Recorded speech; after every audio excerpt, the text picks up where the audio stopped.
L'allaitement maternel, partie 3. Donc, on se retrouve maintenant pour retourner vers le côté pratique, le côté concret. On va s'imaginer à la maternité dans le démarrage de l'allaitement. Donc, on a vu comment positionner son bébé au sein dans la première vidéo allaitement. On a vu comment la stimulation du mamelon, les premières tétées, les premières suctions vont déclencher la sécrétion des hormones nécessaires à l'allaitement. Et donc maintenant, on va voir un petit peu plus l'organisation pratique. La première phase de l'allaitement, c'est la phase du colostrum. Le colostrum, c'est translucide, transparent, jaune-orangé. La quantité qui va être sécrétée au niveau de la glande mammaire n'est pas forcément extrêmement importante. En général, je la sécrète plutôt en petite quantité. Mais le colostrum, c'est hyper riche en anticorps. C'est incroyablement riche en anticorps. Donc là, je vais donner des défenses immunitaires, je vais donner des protections antibactériennes à mon bébé. C'est hyper hydratant. C'est-à-dire que même en buvant des toutes petites quantités, ça va permettre à mon bébé une hydratation correcte. Et dernière vertu du colostrum, ça va vraiment lui permettre une digestibilité ultra rapide qui va lui permettre de se nettoyer, mettre en place son système digestif. In utero, dans le ventre de mon bébé, dans ses intestins, il n'a jamais mangé dans mon ventre, il était nourri directement les nutriments par son cordon ombilical. Ces intestins en fait sont pleins d'une pâte verte, noirâtre, très collante qu'on appelle le méconium. Le méconium, ça va être les premières selles, les premiers cacas de mon bébé. Et en réalité, ce n'est pas des déchets résidus de la digestion. Le méconium, c'est ce qui s'est entassé dans ses intestins, dans ses anses intestinales pendant la grossesse. Et donc, en activant le tube digestif, ça va permettre l'élimination du méconium dans les premiers cacas, les premières couches. Autre vertu du colostrum, ça va être aussi de nettoyer l'estomac. Alors, non pas que l'estomac soit encombré, mais à sa naissance, le volume de l'estomac de mon bébé est tout petit. Et dans l'estomac, au niveau de la gorge, les bébés ont souvent pas mal de glaires. Ce qu'on appelle les glaires, c'est un liquide épais, collant, c'est un petit peu que la consistance de blanc d'œuf, si vous voulez, légèrement plus liquide, qui remplit l'estomac, l'arrière-gorge, etc. J'aime bien montrer aussi un petit accessoire, je l'appelle mon joujou moi en fait, mais je trouve qu'il est très visuel. C'est ce petit bracelet, alors je vais le mettre devant mon pull pour que ça contraste bien. Et vous voyez, c'est un bracelet avec une cordelette et 3 sphères de bois, 3 billes de bois. Et ces billes de bois, elles représentent le volume de l'estomac d'un bébé. Première bille, le volume de son estomac à la naissance. On l'estime environ à 3 millilitres. Deuxième bille, le volume de son estomac à 3 jours. Donc on peut remarquer que le volume augmente très rapidement. Et la dernière bille, là c'est encore plus, c'est au bout d'une semaine. Donc à 3 jours, le volume est estimé à peu près à 25 millilitres et au bout d'une semaine à 50 millilitres. C'est une estimation, bien sûr, il y a des variables selon les bébés. Mais le côté visuel vous montre en tout cas qu'à la naissance, l'estomac de mon bébé n'est pas encore ouvert, n'est pas encore amplié. Sa prise de volume complète va durer sur toute sa première semaine. Et donc, mon bébé, logiquement, ne va pas avoir besoin de beaucoup de quantité de lait, de colostrum, donc quand je l'allaite à sa naissance. La nature est bien faite. Donc le colostrum, on n'en sécrète pas énormément, mais de toute façon, l'estomac de bébé est tout petit. Donc le colostrum va permettre de protéger mon bébé, défense immunitaire, de l'hydrater et de faire qu'il se débarrasse facilement de ses glaires, il va les résorber facilement, de laisser les quelques jours nécessaires à ce que son estomac puisse prendre un volume plus acceptable, plus adapté, pardon, pour l'alimentation, et puis éliminer les premières selles, le méconium très noir, très épais, très collant. Alors, par rapport à la phase du colostrum, à partir du moment, il va y avoir plusieurs conséquences.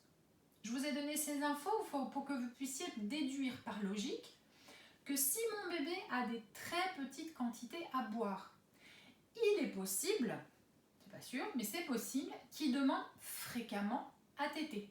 Donc s'il veut téter souvent, je le laisse. Et comme les quantités disponibles sont petites, peut-être que les tétées elles vont durer 3-4 suctions et ça sera fini.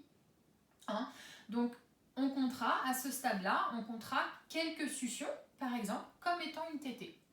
Et puis si mon bébé comme ça veut téter toutes les 2 heures, toutes les 3 heures, il n'y a pas de souci. En général, au démarrage, les premières 24 heures en général, les bébés dorment beaucoup. C'est pas là qu'ils sont ultra demandeurs. Ils récupèrent de l'accouchement, je sais pas trop, mais en tout cas, entre les anses intestinales qui sont encore toutes remplies du méconium et puis l'estomac qui n'a pas encore pris toute sa place, tout son volume, en général, les bébés dorment beaucoup. Parfois, à l'inverse, les bébés réclament beaucoup la succion au moment du colostrum. Parce que là, il faut comprendre, ça va plus être le côté fusionnel, le côté contact avec ma maman. Je viens de sortir de mon grand voyage de la vie intra-utérine. Je suis arrivée au monde et cette fusion permanente, ce contact permanent avec le toucher de la matrice utérine, le toucher de l'utérus de ma maman, eh bien, je vais chercher à retrouver ce contact peau à peau lors des tétées, lors de l'allaitement. Avec son cordon ombilical, in utero, un fœtus jamais ne connaît la sensation de la faim, la sensation du manque, la sensation de la soif. Tout ça, c'est entièrement nouveau pour lui. Et donc, la fusion peau à peau contre ma maman avec le sein en bouche et le colostrum qui arrive dès que je fais quelques suctions, c'est parfait en fait.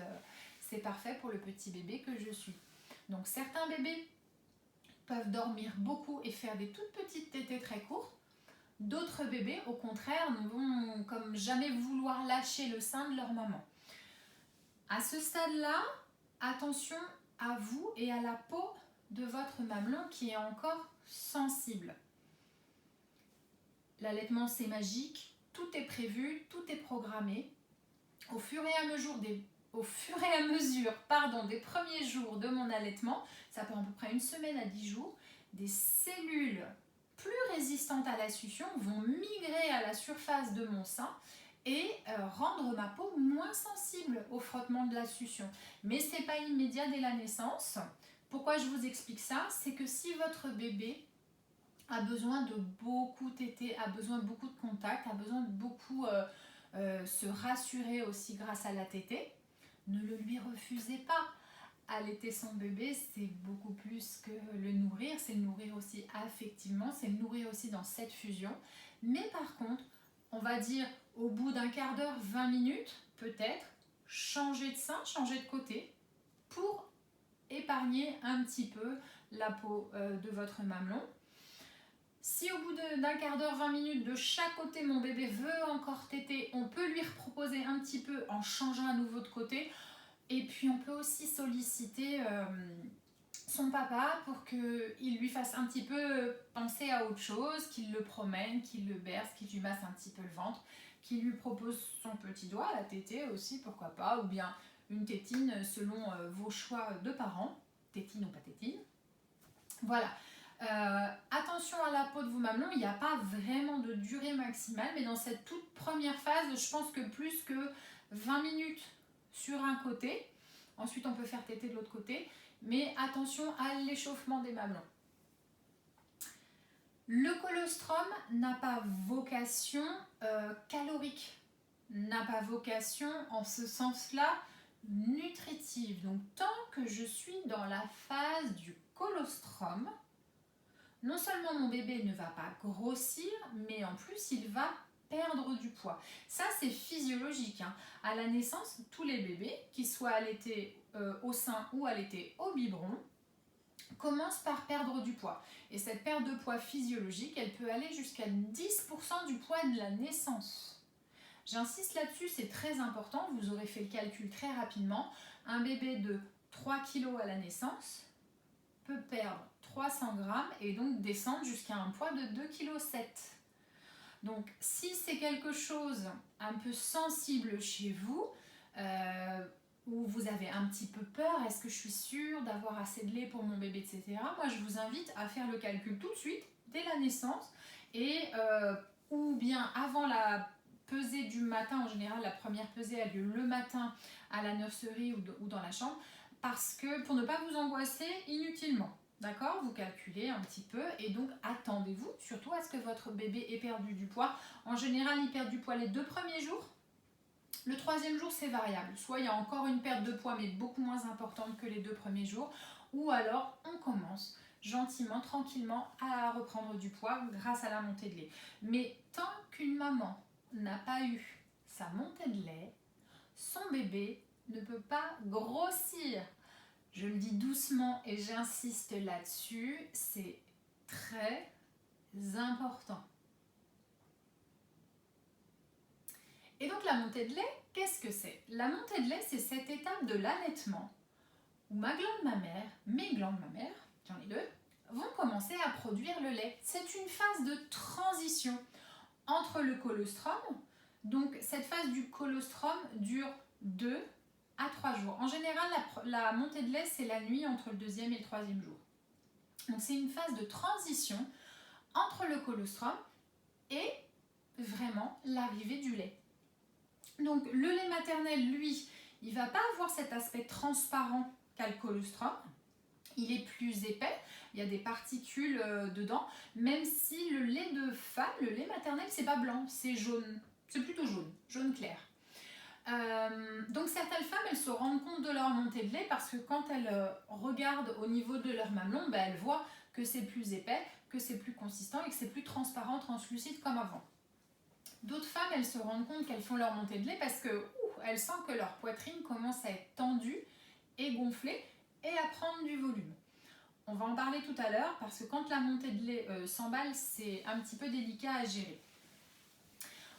Le bébé aussi, il sent très bien la montée de lait. Si vous passez une nuit d'enfer où votre bébé ne fait que pleurer, il veut téter tous les 3/4 d'heure, toutes les heures, et puis quand il a fini, il en veut encore, il semble insatiable, pensez-y dans votre tête.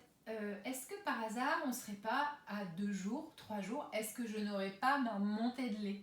Avec les sorties précoces de maternité, cette nuit de la montée de lait, elle correspond parfois à la première nuit au retour à la maison, avec bébé qui réclame énormément, qui pleure beaucoup, et certaines mamans, elles paniquent un petit peu de se dire mais qu'est-ce que c'est que cette nuit d'enfer? Et c'est tout à fait logique, les bébés sentent vraiment la montée de lait. Je vous ai dit que pendant la phase du colostrum, qui n'a pas vocation à faire grossir mon bébé, les bébés perdent du poids. Donc dès qu'ils sentent que la montée de lait est là, ils veulent manger pour regrossir. Donc à partir du moment où la montée de lait est là, les tétées souvent vont être plus longues, un petit peu plus longues. Là, elles sont nutritives vraiment. N'oubliez pas, l'estomac, je vous l'ai montré aussi tout à l'heure, à partir de 3 jours, étape de la montée de lait, regardez, le volume de l'estomac est beaucoup plus conséquent. Donc mon bébé aussi est capable, a la capacité de boire davantage en volume. Et donc du coup, les tétées deviennent nutritives, mon bébé sent cette montée de lait et commence à reprendre du poids. Il faut comprendre que les seins sont pas un réservoir, c'est pas comme 2 tonneaux qui se remplissent de lait entre les tétées et au moment de la tétée, mon bébé il boit tout leur contenu. Il y a un volume qui se prépare à l'avance entre les tétées comme ça, mais qui représente 10 à 20% de la totalité de la tétée en fait. Le lait que mon bébé va boire pendant sa tétée, à 80%, il est fabriqué pendant qu'il tète directement par la glande mammaire. Je vous renvoie à ma vidéo sur la physiologie de l'allaitement pour comprendre le lien entre la succion du bébé et la sécrétion des hormones de l'allaitement. Qu'est-ce qu'on peut dire d'autre sur cette phase de l'allaitement à long terme? Donc parfois, à la montée de lait, le phénomène s'emballe, la machine s'emballe un petit peu. Moi, ça m'est arrivé lors de mon premier allaitement, j'aurais pu allaiter 2 bébés hein, sans aucun problème, tellement ma montée de lait s'est faite de façon très intense. Alors, la chose qui est délicate à ce moment-là, la machine s'est emballée et donc je produis plus de lait que mon bébé est capable d'en boire. Donc du coup, mes seins sont tendus, mes seins sont très gonflés et peuvent devenir durs et dans certains cas même très sensibles. Les montées de lait mouse costaud, ça peut être douloureux. Et ce qu'il faut comprendre, que parfois les mamans se découragent à ce moment-là, parfois ça les décourage parce que elles ont les seins très tendus, elles savent que le lait est là, est arrivé, et quand elles veulent mettre leur bébé au sein, le bébé il pleure, il s'énerve, il n'arrive plus à téter. Et pourquoi ça ? Parce que cette tension, ce gonflement de la poitrine, en fait, c'est un œdème. C'est un œdème congestif à l'intérieur des tissus, à l'intérieur des seins, qui comprime la glande mammaire et surtout qui comprime les canaux galactophores par lesquels le lait est censé sortir. Alors ça, oui, du lait, il y en a énormément. Mais ce gonflement, cet œdème congestif fait que le lait n'arrive pas à sortir.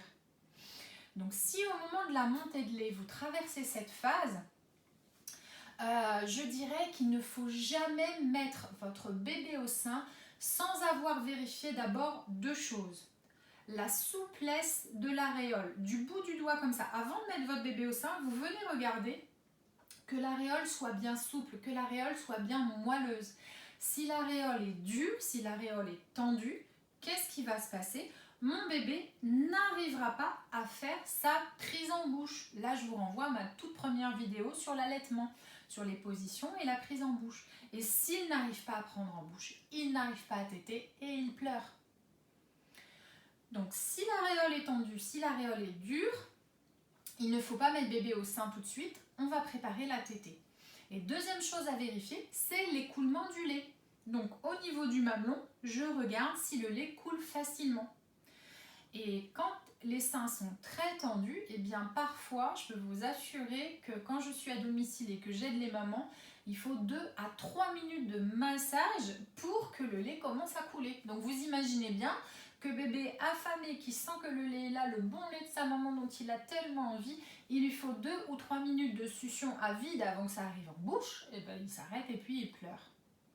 Donc ça n'arrive pas à toutes les mamans. Je vous disais précédemment qu'on allait à 2, on fait équipe maman et bébé. Moi j'ai eu vraiment les 2 scénarios différents avec mes 2 enfants. Mon aîné, en fait on s'est retrouvés séparés. J'ai eu une petite fille qui était toute petite à la naissance, elle faisait 1,970 kg, donc elle était en service de néonate.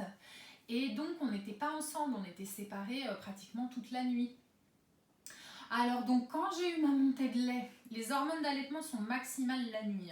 Quand j'ai eu ma montée de lait, elle était dans son service de néonate, dans sa couveuse. Donc elle n'a pas pu téter à ce moment-là. Et donc j'ai fait un super méga engorgement au niveau de la poitrine. Alors que son frère, quand il est né à terme, il faisait 3,4 kg, passé et il était avec moi. Alors par contre, il n'arrêtait pas de vouloir téter sans arrêt. J'ai fini par le prendre dans mon lit et on a dormi tous les deux. Enfin, pendant qu'il tétait, moi je dormais. Mais du coup, il a tété tout de suite beaucoup quand la montée de lait s'est faite et j'ai pas du tout eu cet effet d'œdème, cet effet de congestion. Donc ça c'est important. On n'est pas obligé de faire une montée de lait mouse costaud avec les seins hyper tendus, hyper gonflés. Mais ce que je trouve dommage, c'est que ça arrive quand même relativement souvent et que les femmes ne sont pas informées de ce qui est en train de se jouer, de ce qui est en train de se passer, et souvent on leur montre pas les bons trucs, les bonnes astuces. Les bons trucs, les bonnes astuces, toujours préparer la tétée. Vous allez dans la salle de bain au-dessus du lavabo et vous mouillez vos mains sous l'eau très chaude, le plus chaud que vous pouvez supporter, sans vous brûler bien sûr. Et vous allez commencer à appliquer sur votre poitrine ou avec un gant de toilette si vous avez une petite serviette par exemple, parce que le chaud va dilater les canaux. Je vous rappelle, le problème c'est la compression due au gonflement, la compression à l'intérieur de mon sein. Donc l'eau chaude va dilater les canaux. Et ensuite, je vous montre un massage. Au niveau de l'aréole, vous allez venir masser comme ça, en faisant des petits ronds. Moi, je l'appelle le massage en marguerite. C'est mon imagination, ça m'inspire. L'image d'une marguerite. Vous pouvez aussi masser sur votre sein de large vers le plus près du téton, comme ça, loin, proche, comme ça. C'est peut-être plus visuel, comme ça, sur moi. Voilà, ça va commencer à favoriser l'écoulement. Mais surtout, ensuite, vous allez venir masser votre sein de la manière suivante. Je mets mes doigts comme ça et je les pose sans pincer le téton. Un petit peu au-dessus, un petit peu en dessous. Et d'abord, j'appuie vers moi et je resserre et j'avance. Et je lâche. J'appuie vers moi et je resserre et j'avance. Et je lâche. J'appuie vers moi, je resserre et j'avance. Je vous montre de côté. J'appuie vers moi, je resserre et j'avance. Et ainsi de suite. On remet de l'eau bien chaude, on chauffe le sein, on fait le massage en marguerite comme ça et on reprend. Et jusqu'à ce que l'écoulement au niveau du sein, du mamelon se fasse bien. À l'idéal, il faudrait même masser jusqu'au moment où vous voyez gicler le lait. Oui, c'est impressionnant.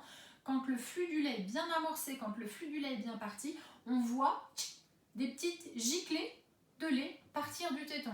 Donc là, à ce moment-là, vous imaginez bien que si vous mettez votre bébé au sein, eh ben, il va tout de suite trouver du lait dans sa bouche et ça va vous épargner la phase de pleurs et de cris et d'incompréhension. Donc à l'idéal, un bon écoulement franc, vraiment important, pas juste une goutte de lait, hein, ou le lait qui va gicler carrément. Et en tout cas, inconditionnellement, ça c'est sûr, quand l'aréole est bien moelleuse, bien souple sous mes doigts, parce que ainsi l'aspiration, la succion efficace de mon bébé va être possible.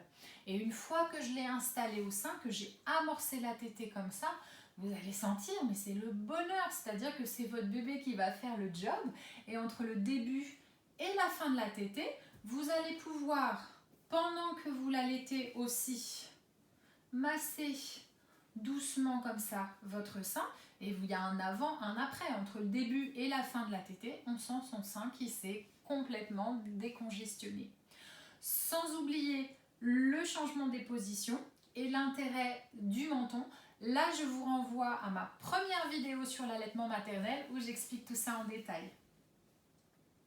À bientôt pour la suite dans une vidéo sur les soins et les accessoires de l'allaitement.